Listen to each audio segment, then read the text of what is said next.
Olá, meus amigos e minhas amigas. Eu sou Vanirto Chaves. Estou falando diretamente do Pará. Bem-vindos ao canal Espiritismo Animado. Este canal tem como objetivo divulgar e multiplicar o conhecimento sobre a doutrina espírita e espiritismo. Venha para este canal, inscreva-se, deixe seu like e compartilhe com seus amigos.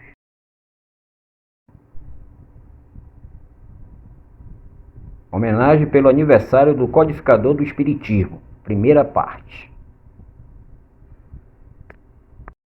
Em 3 de outubro de 1804, na cidade de Lyon, França, nasce Hippolyte Léon Denisard Rivail, filhos de Jean-Louis Duhamel e Jean-Baptiste Antoine Rivail.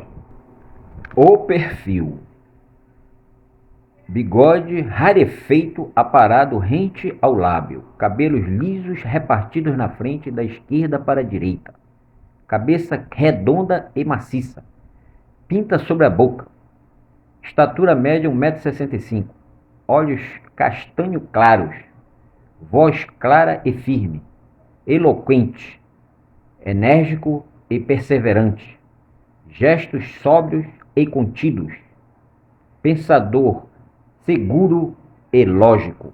Atividade intelectual. Com 11 anos, já manifestava interesse nas ciências e filosofia. Foi levado para o famoso Instituto do Educador Pestalozzi, no Castelo Yverdun, na Suíça, tornando-se um dos mais ativos alunos do propagador do seu método. Em 1824, forma-se em pedagogo. Dominava vários idiomas: alemão, holandês, inglês, espanhol e italiano. Em 1828, fundou o Instituto Técnico Rivail. Ministrou de 1835 a 1840 cursos gratuitos de Química, Física, Astronomia e Anatomia Comparada. Com 18 anos, lançou seu primeiro livro, Curso Teórico e Prático de Aritmética. Publicou também diversas obras educativas. Tornou-se membro de várias sociedades acadêmicas, Academia Real de Arras e a Real Academia de Ciências Naturais, entre outras.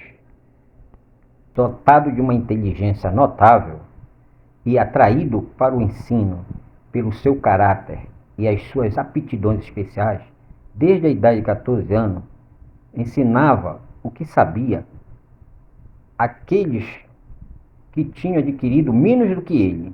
Foi nesta escola que se desenvolveram as ideias que deveriam mais tarde colocá-lo na classe dos homens de progresso e dos livres pensadores. A esposa. Em 6 de fevereiro de 1832, o professor Rivail casa-se com a senhora Amélie Gabrielle Baudet, em Paris. Gabi, como ele a chamava, foi professora, poetisa e artista plástica. Tornou-se uma grande incentivadora do trabalho de codificação e difusão do espiritismo. Nasceu em 23 de novembro de 1795 e desencarnou em 1º de janeiro de 1883. A iniciação foi em 1854 que o Sr. Fortier fala para o professor Rivail sobre as mesas girantes. Não somente se faz girar uma mesa, magnetizando-a, mas também se pode fazê-la falar. Interroga-se e ela responde. O cético. Isso é uma outra questão. Eu acreditarei quando ver e quando me tiver provado que uma mesa tem cérebro para pensar, nervos para sentir e que se pode tornar sonâmbula. Até lá, permita-me que não veja nisso mais do que uma história da carochinha. Estava diante de um fato inexplicável na aparência, contrário às leis da natureza. e que minha razão repelia. Ainda não havia visto ou observado coisa alguma. As experiências feitas na presença de pessoas honradas e dignas de fé me confirmavam a possibilidade de um efeito puramente material, mas a ideia de uma mesa falante não entrava no meu cérebro. O convite. Em maio de 1855, o senhor Portier e a senhora Prenemaison me falaram desses fenômenos, mas num tom totalmente diverso. Provocou em mim uma forte impressão. E quando ele me convidou a assistir às experiências que se realizavam na casa da senhora Prenemaison, apressei-me em aceitar. As mesas girantes. Paris, maio de 1855. Na rua Gruge Batelier, número 18, eram 8 horas da noite de uma terça-feira, quando a sessão começou na casa da senhora Prenemaison. Entre os mais compenetrados estava o professor Denisard Rivair, com 50 anos. Foi lá pela primeira vez que testemunhei os fenômenos das mesas que giravam. Elas pulavam, corriam, e isso em condições tais que não havia lugar para dúvida. O professor Rivair já tinha lido nos jornais e ouvido os relatos das cenas que aconteciam em salões nobres de Paris, Londres, Nova York e São Petersburgo, de mesas pesadas e de vários tamanhos, se erguiam do chão e flutuavam no ar, movendo-se em todas as direções, e recebiam ordem das pessoas: direita, esquerda, sobe, desce, pare, como se estivessem dominadas por forças ocultas. O testemunho. Vi também ali algumas tentativas muito imperfeitas de escrita mediúnica sobre uma ardosa com auxílio de uma cesta.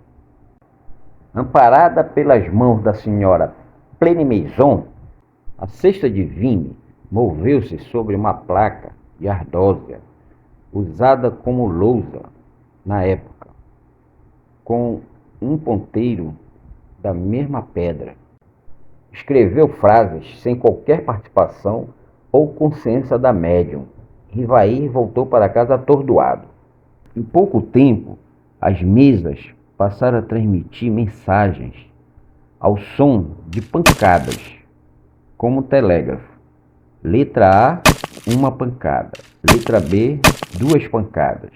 Até formarem palavras, frases e textos inteiros.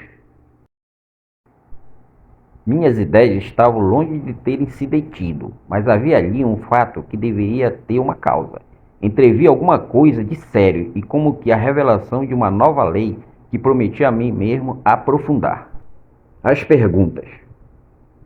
Qual seria a causa daqueles movimentos inexplicáveis? Há ou não há uma força inteligente? Qual será sua natureza? O que é ou quem é?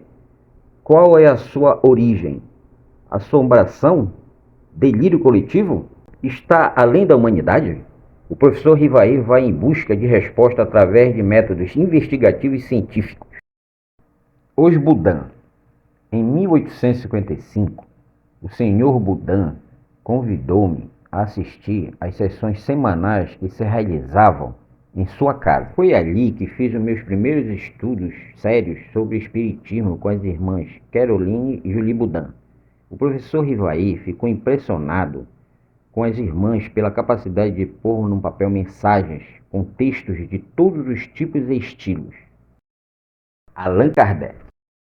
Certa noite, na residência dos Boudin, o espírito Zéfiro, bem-humorado, dizendo que o professor Denisard Rivair eram amigos e que o professor havia sido um grande chefe do IDA na Gália, França, na época do imperador romano Júlio César, e que se chamava Allan Kardec.